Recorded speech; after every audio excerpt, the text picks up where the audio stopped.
हाँ। Hello everyone, स्वागत है आप सभी को हमारे इस यूट्यूब चैनल नोट्स मेकर इन हिंदी में। तो दोस्तों, आज की इस वीडियो में हम लोग बात करने वाले हैं ये जो हमारा एक साल का जो करंट अफेयर्स रही थी उसको हम लोग बहुत ही शॉर्ट समरी में लेके और इसको बहुत जल्दी हम लोग कंप्लीट करने वाले हैं। और बहुत ही ये इंपॉर्टेंट है, आपका जो प्रीलिम्स 2025 आ रही है, मेंस आ रही है, या फिर इंटरव्यू के लिए बोल दीजिए, इन सभी चीज़ों के लिए जो है काफ़ी ज़्यादा जो है यूजफुल रहेगी। तो चलिए हम लोग बात करते हैं आज से एक साल पहले, यानी कि 2-4 दिन बची हुई है एक साल ख़त्म होने में, ये 2024 ख़त्म होने में, लेकिन इससे पहले की जो हम लोग आज करंट अफेयर्स देखने वाले हैं। तो हम लोग 1 जनवरी से स्टार्ट कर रहे हैं। तो 1 जनवरी की जो न्यूज़ क्या थी द हिंदू में, उसके बारे में देखते हैं। तो बताया गया है कि मनरेगा में जो है आधार आधारित भुगतान प्रणाली को जो है लागू किया गया। आधार आधारित भुगतान प्रणाली लागू किया गया, यानी कि ABPS, आधार बेस्ड पेमेंट सिस्टम को जो है लागू किया गया था। अब इससे लाभ क्या मिलेगा, लाभ की बात करते हैं तो इससे एक तरह से ये हो सकता है कि भ्रष्टाचार को जो है ख़त्म किया जाएगा। वहीं दूसरी तरफ हम बात करते हैं कि शीघ्र जो है भुगतान किया जाएगा। जैसे कि हमने DBT के बारे में जानते हैं, डायरेक्ट बेनिफिट ट्रांसफ़र। तो इस तरह से क्या होता है कि एक तरह से जो है भुगतान की जो प्रणाली जो है, भुगतान जो है कि एक तरह से बहुत जल्दी ही इसके ज़रिए जो है किया जाएगा। वही तीसरी बात ये भी मान सकते हैं कि इसमें जो है अस्वीकृता, यानी कि कभी कभी जो है अस्वीकृता में कमी देखने के लिए मिलता है, जैसे कि फंड के अभाव में एक तरह से कभी कभी भुगतान नहीं दिया जाता है। वहीं दूसरी तरफ हम बात करते हैं कि नाम का जो स्पष्टीकरण नहीं होता है। कई सारे ऐसे कैंडिडेट होते हैं जिनका मनरेगा कार्ड और फिर आधार कार्ड से, या फिर जो वहाँ के जो कर्मचारी होते हैं या फिर जो पेमेंट देने वाले अधिकारी होते हैं, उनके द्वारा अगर नाम का किसी भी प्रकार का सत्यापन नहीं किया जाता है तो उनको एक तरह से जो है पेमेंट जो है नहीं दिया जाता था। तो इसमें एक तरह से अस्वीकृता होती थी, तो उसमें एक तरह से जो है कमी आ जाएगी, क्योंकि इससे क्या होगा कि हमारा जो आधार से एक तरह से जो अटैच रहेगा, तो फिर उसमें कहीं से दिक्कत नहीं होने वाली है। ठीक है, अब बात करते हैं इसकी समस्या क्या है। समस्या कुछ नहीं है, बस यही है कि हमारे जो ग्रामीण इलाके के लोग हैं इसके प्रति जो है जागरूक नहीं है। तो लिख चुके हैं पहले ही कि ग्रामीण क्षेत्र के नागरिक जो है इस जानकारी से जो है जागरूक नहीं है। वही दूसरी तरफ ये भी बताया जाता है कि आपको आधार बेस्ड पेमेंट सिस्टम यानी कि ABPS को जो है लाने में जो है काफ़ी ज़्यादा जो है दिक्कत का सामना करना पड़ सकता है। ठीक है, यानी कि ज़मीनी स्तर पर इसे लाने के लिए जो है काफ़ी ज़्यादा जो है दिक्कत का सामना करना पड़ सकता है। वही तीसरी तरफ हम बात करते हैं कि ग्रामीण विकास मंत्रालय, ये जो हमारा जो आधार बेस्ड पेमेंट सिस्टम है, ये किसके द्वारा अप्लाई किया गया। तो आपको एक चीज़ याद रखना पड़ेगा कि यह जो है आप इसे अंडरलाइन कर लीजिएगा, शायद मैं यहाँ से नहीं कर पा रहा हूँ। तो ग्रामीण विकास मंत्रालय के द्वारा जो इसको जारी किया गया था, और इसी के इन्हीं ग्रामीण विकास मंत्रालय की रिपोर्ट के अनुसार ये भी बताया गया है कि कुछ ऐसे अभी इलाका हैं जो ग्रामीण क्षेत्र के लोग हैं, जिसमें से बताया गया कि 34.8% ऐसे जॉब धारक लोग हैं जो कि अभी आधार बेस्ड पेमेंट सिस्टम से जुड़ नहीं सके हैं। ठीक है, तो ये सब तो आपका एक मेंस की पॉइंट से है, लेकिन जो ऊपर से जो था वो एक तरह से PT का पॉइंट से था। लाभ में एक तरह से देख सकते हैं कि आधार बेस्ड पेमेंट सिस्टम किससे संबंधित है, क्वेश्चन ये भी पूछा जा सकता है। ऐसे तो डायरेक्टली कभी UPSC पूछा नहीं है कि किससे संबंधित है, वो स्टेटमेंट में जो है बहुत सारे आगे पीछे करके वो दे सकते हैं। ठीक है, अब बात करते हैं कि कुछ हम मनरेगा के बारे में जान लेते हैं, क्योंकि मनरेगा में हम लोग ने क्या मतलब कि ग्रामीण विकास मंत्रालय के द्वारा जो आधार बेस्ड पेमेंट सिस्टम लाया गया है, तो मनरेगा के बारे में भी हमें जानकारी चाहिए। तो मनरेगा में हम बात करते हैं कि महात्मा गांधी राष्ट्रीय ग्रामीण रोजगार गारंटी योजना, यही तो इसका होता है फुल नेम। वही दूसरी तरफ ये भी बताया जाता है कि मनरेगा जो है, आपको बताया जाता है दुनिया का सबसे बड़ा जो है रोजगार गारंटी कहा जाता है। जो मनरेगा जो है, इसको एक तरह से हम बात करते हैं कि दुनिया का जो है सबसे बड़ा रोजगार गारंटी है। भाई इसमें एक और प्रावधान है कि सरकार के द्वारा इसमें क्या होता है कि 100 दिन तक, अगर आपके पास मनरेगा का कार्ड बनी हुई है, तो सरकार के इतना दायित्व है कि आपको 100 दिन तक जो है आपको क्या कर दे, वो आपको रोजगार दे। अगर किसी परिस्थिति या फिर किसी भी कारण से वो जो है सरकार के द्वारा से अगर रोजगार नहीं दिया जाता है, तो इसके लिए जो है सरकार को जो है बेरोजगारी भत्ता भी जो है देना पड़ता है। तो मनरेगा के बारे में हम लोग देख रहे हैं। आप लोग एक कमेंट करके हमें बता सकते हैं कि मनरेगा को कब लागू किया गया था और कौन सी योजना के तहत जो है इसे जो है लाया गया था, क्योंकि हमने यहाँ पर मेंशन नहीं कर चुके हैं। और आप लोग थोड़ा इतना काम तो कर सकते हैं, शायद हमें भी जानकारी हो जाए कि हम कमेंट जरूर देखेंगे, उसका रिप्लाई जरूर देंगे। तो आप लोग ये बता सकते हैं कौन सी योजना के तहत और कब लाया गया था। ठीक है, अब बताया जाता है कि इसमें जो है रोजगार जो आपको जो दिया जाएगा उसमें 5 किलोमीटर के रेंज में ही दिया जाएगा। एक बात और ध्यान रखने वाली है कि मनरेगा के अंतर्गत जो है महिला और पुरुष दोनों को जो है भागीदारी इसमें है। ऐसा नहीं कि सिर्फ मेल कैंडिडेट के लिए या फिर फीमेल कैंडिडेट के लिए, ऐसा नहीं है। इसमें दोनों कैंडिडेट जो है इंक्लूडेड है। और इसमें सबसे बड़ी बात यह है कि यह जो 5 किलोमीटर रेंज में जो है दिया जाता है। तो इससे यह अनुमान लगा सकते हैं कि लिंग जो है समावेशी, जैसे कि महिलाओं के जो है सम्मान की बात आती है, या फिर महिला सशक्तिकरण, या फिर महिला के साथ जो दुर्व्यवहार होती है उसके प्रति जो एक तरह से जो सकारात्मक अप्रोच जो है हम लोग यहाँ पर देख सकते हैं सरकार के द्वारा। ठीक है कि भाई आपको क्या है कि 5 किलोमीटर की रेंज में ही जो है आपको जो है जॉब दिया जाएगा। भाई दूसरी तरफ ये भी बताया गया है कि जो रोजगार कार्ड जो होती है, इस रोजगार कार्ड में जो है 1/3 ऐसे कार्ड होंगे जो कि महिला के लिए जो है आरक्षित होंगे। ठीक है, तो ये रहा पहला आपका न्यूज जो कि मनरेगा में जो आधार बेस्ड पेमेंट सिस्टम के बारे में, और हमें उम्मीद है कि इसको आप अच्छी तरह से जो है समझ गए होंगे। अब हम नेक्स्ट देखते हैं, नेक्स्ट क्या था। तो 16वें वित्त आयोग के अध्यक्ष के बारे में बताया गया था। हालांकि 15वें वित्त आयोग के बारे में आप लोगों की जानकारी होगी या नहीं होगी हमें तो नहीं मालूम है, आप लोग हमें कमेंट करके बता सकते हैं कि 15वें वित्त आयोग के अध्यक्ष कौन थे। ठीक है, और इन्होंने जो है एक तरह से हम बात करते हैं जो हमारे जीडीपी था उसको जो है हॉरिजॉन्टल डिवाइडेड किए थे इकोनॉमिक्स में। तो इससे एक क्वेश्चन बनती है इकोनॉमिक्स में, हर बार कहीं ना कहीं एक तरह से क्वेश्चन फाइट करने के लिए मिलती है। तो आप लोग 15वें वित्त आयोग के अध्यक्ष के नाम जानकारी आप जुटा लीजिए। वही उनके द्वारा जो है एक तरह से जो है हॉरिजॉन्टल डिवाइड किया गया था, जो जीडीपी का जो अमाउंट थी उसको जो है 6 सेक्टर में डिवाइड किए गए थे। ठीक है, और जिसमें सबसे ज़्यादा जो है इनकम डिस्टेंस के बारे में था। तो उस चीज़ को जो है आप एक बार रिकॉल कर लीजिए, आपको मिल जाएगा। ये इकोनॉमिक्स के चैप्टर में जीडीपी और फाइनेंस, हाँ इसी 2 चैप्टर में आपको जो है देखने के लिए मिल जाएगा। शायद हम हाँ जीडीपी के अकॉर्डिंग आसपास ही मिल जाएगा, तो आप इसको जरूर देख लीजिएगा। तो वो रही 15वीं वित्त आयोग के बारे में। अब 16वीं वित्त आयोग के अध्यक्ष कौन बने हैं, तो 16वीं वित्त आयोग के अध्यक्ष की हम बात करते हैं तो डॉक्टर अरविंद पनगड़िया बने हैं।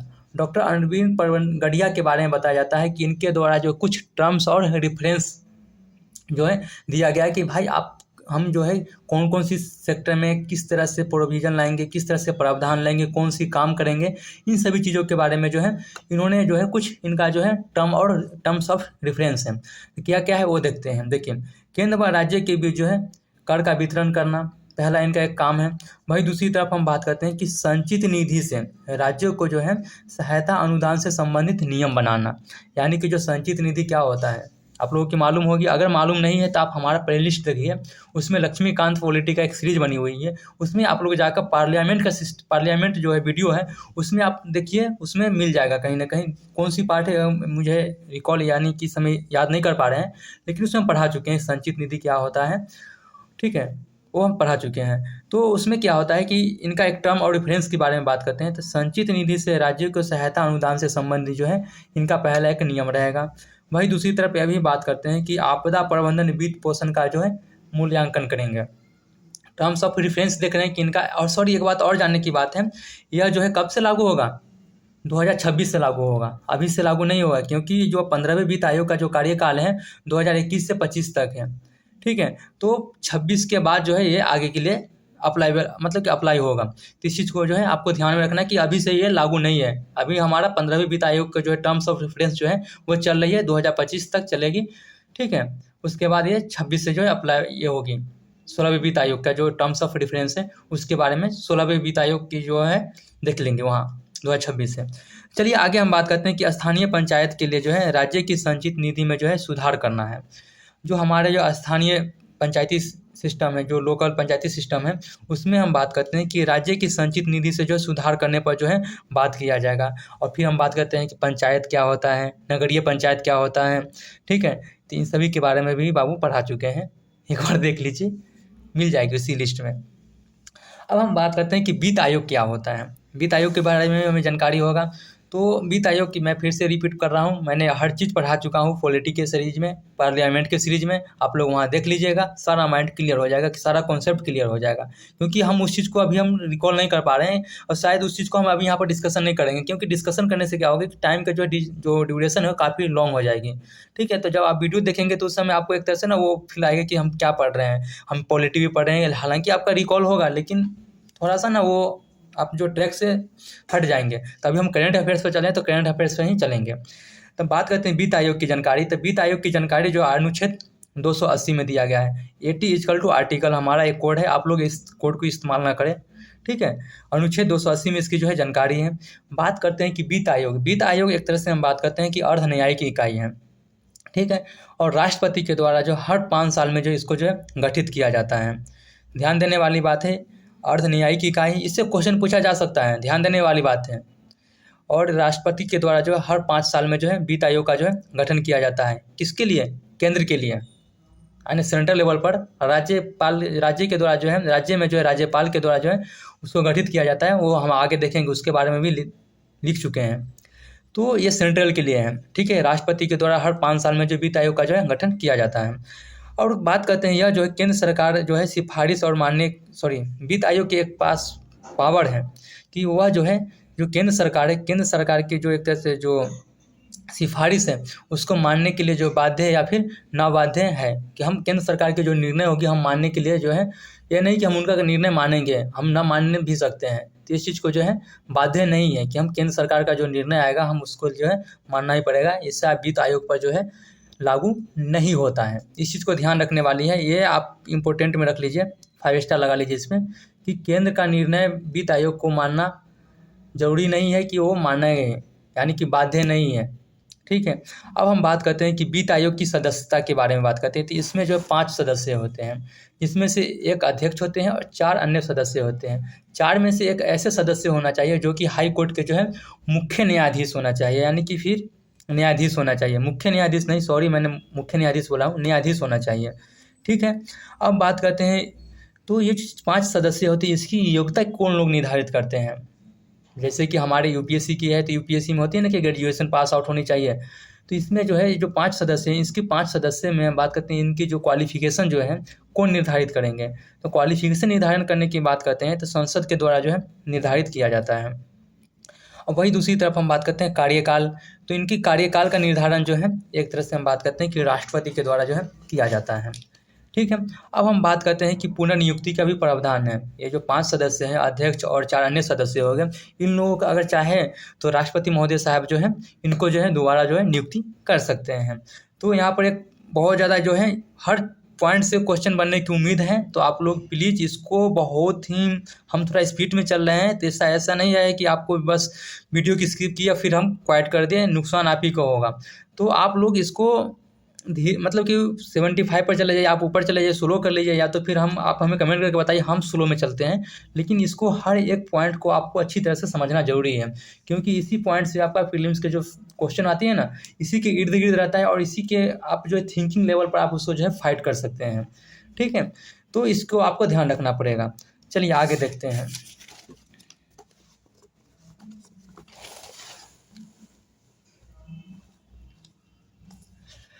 वही दूसरी तरफ हम बात करते हैं केंद्र के बारे में, तो देख लिए कि अनुच्छेद 280 में है और राष्ट्रपति के द्वारा हर 5 साल में जो गठित किया जाता है।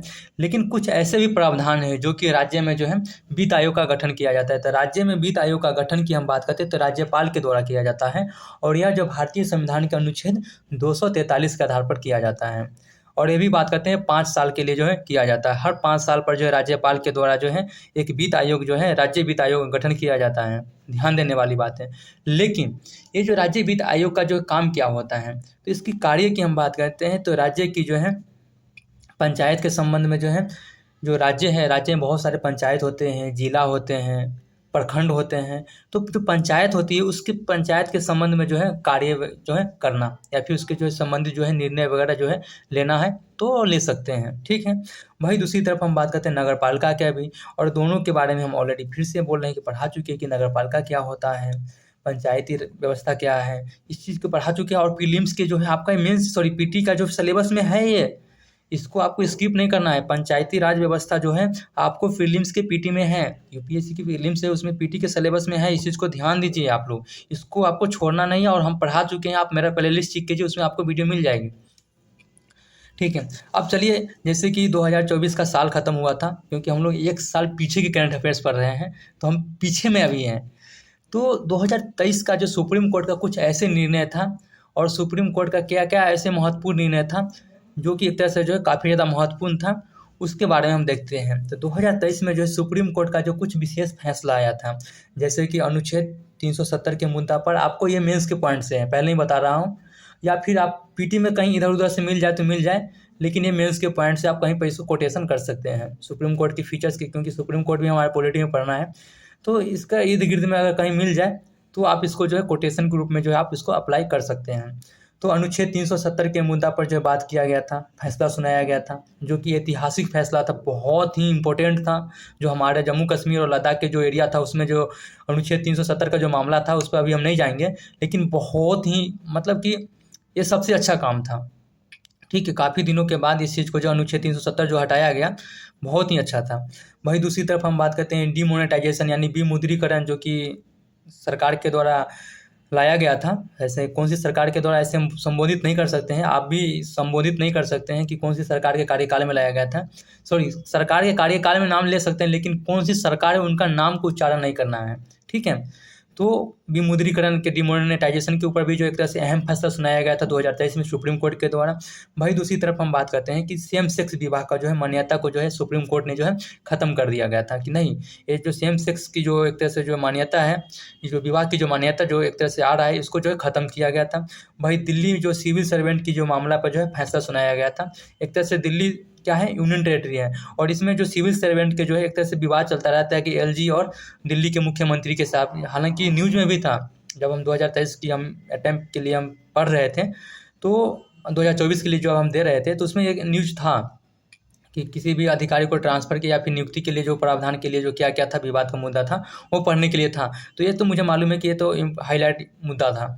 तो यही था कि दिल्ली सिविल सर्वेंट की जो है एक तरह से जो है फैसला अच्छा खासा सुनाया गया था सुप्रीम कोर्ट के द्वारा 2023 में। अब हम बात करते हैं कुछ अदर न्यूज में। तो पोयला बैसाखी यानी पोयला बैसाख एक तरह से हम बात करते हैं, यह क्या है।